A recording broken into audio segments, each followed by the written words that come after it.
כשאנחנו מטיילים ביערות הנגב, התחושה שיכולה להיווצר היא של פשוט עוד יער, אתם יודעים, סבבה לפיקניק, רכיבה על אופניים, טיול של שבת, כאלה.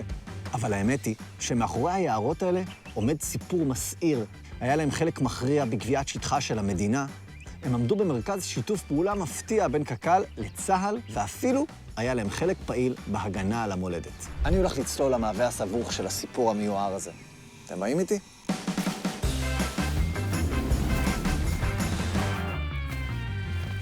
בואו רגע נסביר בכלל מה זה אומר נגב מערבי. אפשר לראות שזה לא אזור גיאוגרפי מובחן, אלא בעיקר עניין של תכסית אנושית. תראו איך בצד המזרחי שלנו יש התיישבות וחלקות חקלאיות, ובצד המצרי רק חול וחול ועוד קצת חול. זה אומר שמישהו בישראל עבד קשה כדי לנטוע כאן עצים. הכל התחיל בגלל חול. בימי המנדט דיונות חול כיסו דרכים ושטחים חקלאיים באזור מישור החוף הדרומי, והבריטים התחילו פעולות ייעור בנגב המערבי כדי לייצב את דיונות החול הסוררות האלה. אבל מהלך הנטייה המרכזי בנגב המערבי התחיל לא בזכות הבריטים, אלא בגללם. אחרי המרד הערבי של 1936, ממשלת בריטניה הקימה את ועדת פיל, שאמורה הייתה לבדוק מה עושים בפיסת הלבנט הקטנה והמשוגעת הזו, כדי שיהודים וערבים יוכלו לחיות כאן יחד. המסקנה העיקרית הייתה חלוקת הארץ לשתי מדינות לפי המפה הזו. הנגב המערבי לא נכלל בשטחי המדינה היהודית העתידית, בעיקר כי בקושי הייתה בו התיישבות, וזה הדליק נורה אדומה אצל אנשי התנועה הציונית. הם הבינו שכדי להשיג מדינה יהודית גדולה ככל שאפשר, הם חייבים להתיישב בכל רחבי הארץ, גם איפה שנראה לא כל כך נוח במבט ראשון. אז הציונים הפשילו שרוולים והתחילו להקים יישובים בנגב. ואם רוצים להקים יישוב, חייבים לנטוע עצים, להכות שורש, לפתח חקלאות. ב-1943 הייתה הנטייה המשמעותית הראשונה בקיבוץ דורות. 37,000 עצים על שטח של 20 דונם. תנופת ההתיישבות והייעור המשיכה עד שכעבור 5 שנים נטעו לא פחות מ250,000 עצים. אחד היישובים היה קיבוץ בארי, שהמתיישבים שלו היו מהראשונים שהתחילו לנטוע את יער בארי, שלימים יהפוך ליער הכי גדול בנגב המערבי. ואז, גבירותיי ורבותיי, מהפך. ועדת אונסקופ, עוד ועדה שמונתה כדי לבדוק מה עושים בפיסת הלבנט המשוגעת הזו, הציגה באוגוסט 47 מתווה לחלוקת הארץ למדינה ערבית ויהודית. והפעם ההתיישבות והנטיות המרובות בנגב שכנעו את הוועדה שאין מנוס מלהעניק אותו ליהודים. והשאר, אנו מכריזים בזאת. היסטוריה.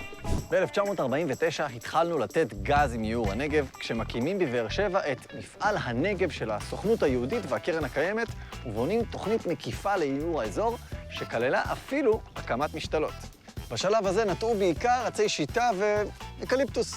אבל זה לא הלך כל כך חלק, כל מיני מחלות בעצים ואחוז קליטה נמוך באדמת הנגב די תקעו מקלות בגלגלים. אבל זה כמובן לא עצר אותנו.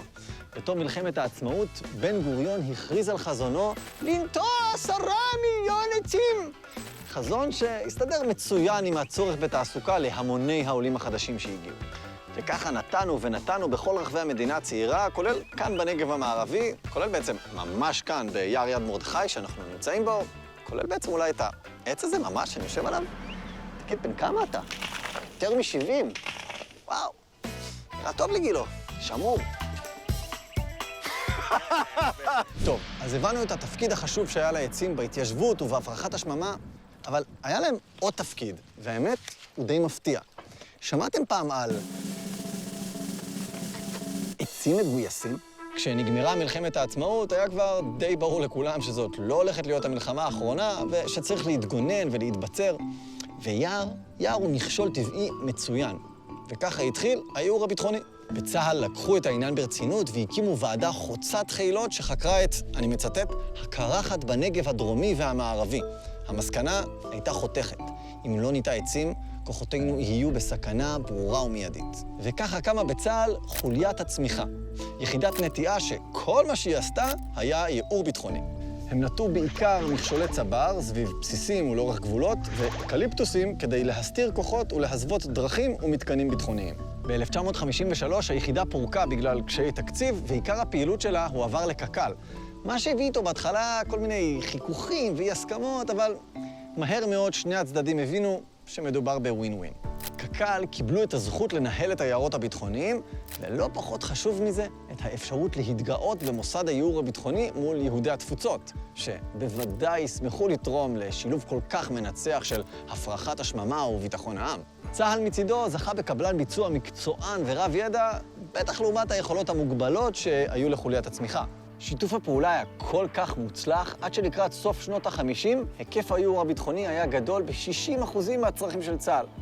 בסך הכל, מאמצע שנות ה-50 עד סוף שנות ה-60, ניטעו משהו כמו 2,000 דונם של חורשות ביטחון.